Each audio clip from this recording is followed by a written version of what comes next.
A psychiatric ward horror story. I'm Melissa from Roanoke, Virginia. I worked as an overnight psychiatric technician for 6 years at a facility that I'll only describe as a private psychiatric ward on the west side of Roanoke. We handled everything from addiction to psychosis to severe trauma cases. Most nights were quiet enough, aside from normal rounds and medication checks. But one winter, we admitted a patient who changed everything I believed about mental illness and about what can attach itself to a human mind. Her name was Ava, 26 years old, admitted voluntarily after a violent, unexplained breakdown at home. When they brought her in, she kept her head down, hair covering her face, arms wrapped tightly around her stomach like she was holding something inside.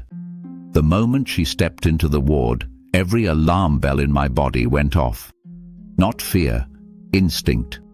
The feeling you get when a dog suddenly goes stiff before someone knocks on the door. A tightening in the air, like the temperature had shifted a few degrees colder. They assigned her to room 9, near the end of the hall. It was quiet there, isolated from the louder patients.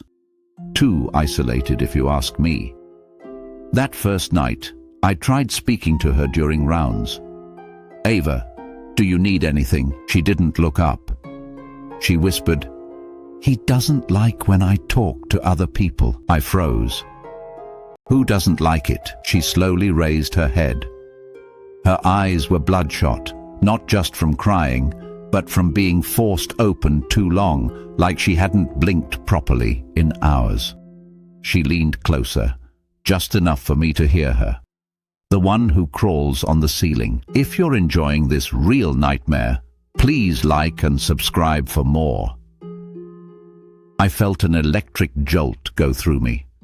I tried to tell myself it was just psychosis, a hallucination, something she believed was real but wasn't. But that's when things started happening. During rounds, I'd walk past room 9 and hear scratching from the walls.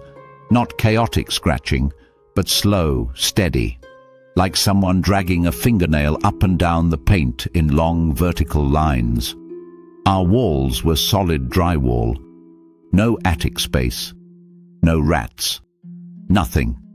And yet, every time I opened her door, Ava would be sitting upright in her bed, staring at the ceiling with her mouth slightly open, like she was listening, or answering someone I couldn't hear.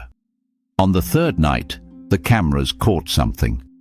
Every room has a motion-activated camera for safety. At 3:33 a.m., the screen flickered, and Ava sat up in bed suddenly.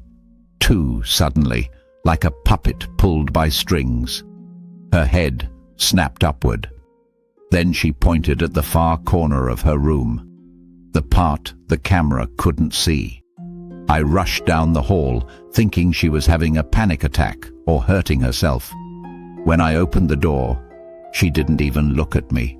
Her finger remained pointed at the corner. "There," she whispered. "Do you see him?" I stepped inside. The corner was empty, but the air felt wrong. Like walking into a freezer, like something invisible had just moved out of my way. Ava started crying then, not from fear, but from frustration. "You're ignoring him," she said. "He hates that." She backed away from the corner, shaking violently, her fingernails digging into her palms. She whispered, "He only crawls when the lights are off." That night, I left her door cracked open during rounds. I don't know why I thought it would help. Maybe I just didn't want her to feel alone. Around 4 a.m., as I walked past, I heard a noise I will never, ever forget. Not scratching, not knocking, a slow, deliberate dragging sound across the ceiling, like someone pulling themselves along using their elbows and knees. I shot backward so fast I tripped. My flashlight rolled into the doorway. Ava was sitting upright, eyes wide, watching something travel across the ceiling above her bed, following it with her gaze as it moved toward the door. I whispered her name. She shook her head violently. "No, don't say anything. You'll make him look at you." The dragging sound stopped. Right above me, I didn't move. I didn't breathe. The pressure in the room shifted, almost humming, like static electricity before a shock. Then, from the ceiling above the door, a long, low exhale, and the lights in the entire hall flickered once. Ava collapsed back onto her bed, sobbing. "He doesn't like new people," she whispered. The next morning, maintenance checked every inch of the ceiling.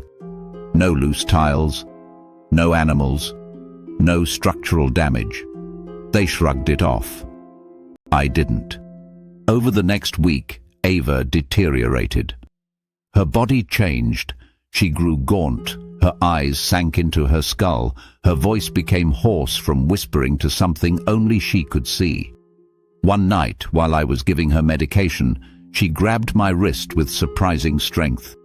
"He wants to meet you." I pulled away instantly. "Ava, please." She leaned in so close her hair brushed my cheek.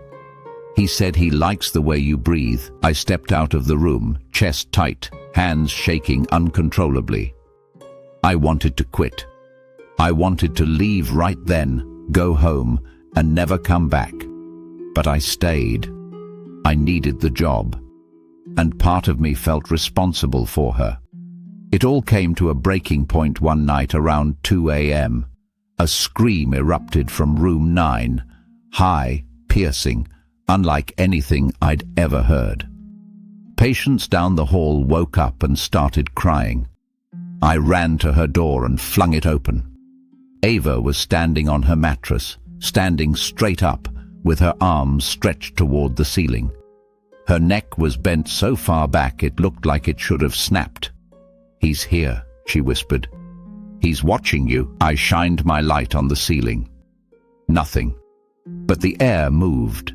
Just a shift, like a breeze circling the room. The light flickered. The mattress under her feet indented, as if something invisible had just stepped there beside her. We had to sedate her. 3 staff members held her down, and even then she fought with a strength that didn't belong in her small frame. She was transferred to a long-term facility 2 weeks later. Room 9 stayed empty for a while.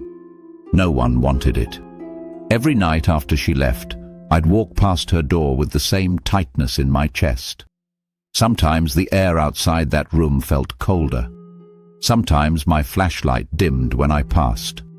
And once, only once, I heard a soft, dragging sound above the doorframe. Just for a second. Just enough to make my blood run cold. We still use that room. New patients go in and out. None stay long. And sometimes, when I'm finishing rounds and the hall is too quiet, I feel watched. Not from the rooms, not from the cameras, but from above. Like something is waiting for someone else to notice it, to acknowledge it, to give it attention again. Thanks for watching.